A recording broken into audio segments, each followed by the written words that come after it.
తెలుగుదేశం ఎమ్మెల్యేలు ఏడాదిగా ఏం చేశారు అన్న అంశాల చిట్టా అంతా ముఖ్యమంత్రి చంద్రబాబు చేతిలో ఉంది. పనితీరుపై లోతుగా అధ్యయనం చేసిన అధినేత ఒక్కొక్కరిని పిలిచి మాట్లాడడం శాసనసభ్యులను టెన్షన్ పెడుతోంది. ఏ పనులు చేశారు, ఏ దందాలకు పాల్పడ్డారు, ప్రజలతో మమేకమయ్యారా లేదా, ఇలా అన్ని అంశాలపైన ఆధారాలతో సహా సమాచారం సేకరించి ప్రశ్నిస్తున్నారు. ఈ క్రమంలో సమాధానం చెప్పలేక నీళ్లు నమిలే పరిస్థితి ఉంది. ప్రకాశం జిల్లా తెలుగుదేశం ఎమ్మెల్యే పరిస్థితి ఎలా ఉంది? ఇప్పటి వరకు ఎవరెవరిని పిలిపించి మాట్లాడారు? ఫోన్లో క్లాస్ తీసుకున్నదెవరికి? త్వరలోనే మరికొందరిని పిలిచి స్ట్రాంగ్ వార్నింగ్ ఇవ్వనున్నారా? అలాంటి వారిలో ఎలాంటి టెన్షన్ ఉంది? Was the story? కూటమి ఎమ్మెల్యేలు, ముఖ్యంగా టీడీపీ శాసనసభ్యుల జాతకాలు ముఖ్యమంత్రి చంద్రబాబు చేతిలో ఉన్నాయి. ఏడాదిలో ఎవరెవరు ఏం చేశారన్న అంశాలను పరిశీలిస్తున్నారు.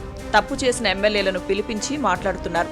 ఎన్ని దందాలు, ఏం పనులు చేశారన్న విషయాలను ముందు పెట్టి ప్రశ్నల వర్షంతో మంచి కోటింగే ఇస్తున్నారు. దీంతో సమాధానం చెప్పలేక నీళ్లు నమిలే పరిస్థితి ఉంది. ఈ క్రమంలోనే ప్రకాశం జిల్లా తెలుగుదేశం పార్టీ ఎమ్మెల్యేలకు ముఖ్యమంత్రి చంద్రబాబు టెన్షన్ పట్టుకుంది. కూటమి అధికారంలోకి వచ్చి ఏడాది పూర్తయిన సందర్భంగా శాసనసభ్యుల పనితీరుపై ప్రత్యేకంగా దృష్టి పెట్టి సర్వే చేయించి నివేదికలు తెప్పించుకున్నారు. పర్ఫార్మెన్స్ బాగాలేని ఎమ్మెల్యేలను నేరుగా పిలిపించి క్లాస్ పీకుతున్నారు. ఇప్పటికే ప్రకాశం జిల్లాలో 2 శాసనసభ్యులకు వార్నింగ్ ఇచ్చారు. దీంతో మిగిలిన ఎమ్మెల్యేల్లో ఆందోళన నెలకొంది. పార్టీ అధినేతకు తమ వ్యవహారాలపై ఏం ఫిర్యాదులు ఉన్నాయోనని టెన్షన్ పడుతున్నారు. 2024 ఎన్నికల్లో ఉమ్మడి ప్రకాశం జిల్లాలోని 12 నియోజకవర్గాల్లో 10 చోట్ల టీడీపీ ఎమ్మెల్యేలు ఉన్నారు. 2 స్థానాల్లో వైసీపీ శాసనసభ్యులు ప్రాతినిధ్యం వహిస్తున్నారు. తెలుగుదేశం ఎమ్మెల్యేలు గెలిచిన తర్వాత ప్రజాసేవను మరచి స్వయం సేవలో నిమగ్నమయ్యారు.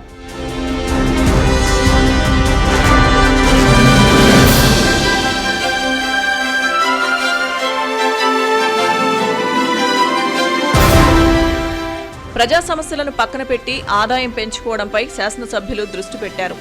గత ప్రభుత్వంలో వైసీపీ ఎమ్మెల్యేల మాదిరిగానే అక్రమార్జనపై మక్కువ పెంచుకున్నారు. అందిన కాడికి దోచుకోవడమే పనిగా పెట్టుకున్నారు. శాండ్, వైన్, మైన్, రేషన్ బియ్యం మాఫియా ఇలా అన్నింటిలో చేతివాటం ప్రదర్శిస్తున్నారు. వంతులు, వాటాలు, కమిషన్లు, కోటాలు అన్న విధంగా పరిస్థితి ఉంది. ఇలాంటి వ్యవహారాలతోనే గత ఎన్నికల్లో వైసీపీ ఓడిపోయిందని తెలిసినా టీడీపీ ఎమ్మెల్యేలు గుణపాఠం నేర్చుకోవడం లేదు. కొన్ని నియోజకవర్గాల్లో ప్రజాప్రతినిధుల కుటుంబ పాలన సాగుతోంది. ఈ నేపథ్యంలో ఉమ్మడి ప్రకాశం జిల్లాలోని ఎమ్మెల్యేల పనితీరుపై సీఎం చంద్రబాబు ఇప్పటికే పలుమార్లు సర్వే చేయించి నివేదికలు తెప్పించుకున్నారు. విచ్చలవిడిగా వ్యవహరిస్తున్న కొందరికి సీఎం చంద్రబాబు నేరుగా ఫోన్ చేసి వార్నింగ్ ఇచ్చారని సమాచారం. అయినా పద్ధతి మార్చుకోని ఎమ్మెల్యేలను పిలిచి క్లాస్ తీసుకుంటున్నారు.